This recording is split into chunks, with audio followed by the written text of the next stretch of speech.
നജീബ് കാന്തപുരം ഇനി കിടന്ന് ന്യായീകരിച്ച് മെഴുകാൻ നിൽക്കരുത്. തെളിവ് പുറത്തു വന്നിട്ടുണ്ട്. പെരിന്തൽമണ്ണക്കാരെ MLA നേതൃത്വത്തിൽ അല്ലെങ്കിൽ വേണ്ട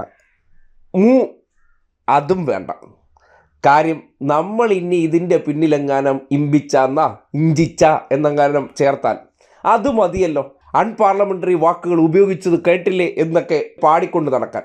അതുകൊണ്ട് നമുക്കിവിടെ അത് രണ്ടും ഒഴിവാക്കിയിട്ട് തേച്ച് എങ്ങനെ നല്ലൊരു വീഡിയോ ഇറക്കി പെരിന്തൽമണ്ണക്കാരെ ഒരു പാതി വില കച്ചവടക്കാരന് വിറ്റ ആ വീഡിയോ ഒന്ന് കണ്ടേ. ഒരുപാട് കാര്യങ്ങൾ ജനങ്ങൾക്ക് വേണ്ടി ചെയ്യാൻ സാധിക്കും. അതുകൊണ്ട് തീർച്ചയായും അത്തരമൊരു നല്ല കൂട്ടായ്മ, ഒരു വലിയ നെറ്റ്വർക്ക്, അതിലൂടെ ഒരുമിച്ച് നിന്ന് പ്രവർത്തിക്കാനുള്ള ഒരു വേദി ഒരുക്കുകയാണ് മുദ്ര ചാരിറ്റബിൾ ആൻഡ് എഡ്യൂക്കേഷണൽ സൊസൈറ്റിയുടെ കീഴിൽ നമ്മൾ ചെയ്യുന്നത്. അതിന്റെ ഭാഗമായി വരുന്ന ഒക്ടോബർ 2 ഗാന്ധി ജയന്തി ദിവസം സിവിൽ സർവീസ് അക്കാദമി പെരിന്തൽമണ്ണയിൽ വെച്ച് നമ്മളൊരു NGO സമ്മിറ്റ് നടത്തുകയാണ്. ബഹുമാന്യനായ ET മുഹമ്മദ് ബഷീർ MP ഉദ്ഘാടനം ചെയ്യുന്ന ഈ സമ്മിറ്റിൽ നിരവധി സെഷനുകളിൽ നിങ്ങൾ ഓരോ സംഘടനാ രംഗത്ത് പ്രവർത്തിക്കുന്നവർക്കും ഗുണകരമായ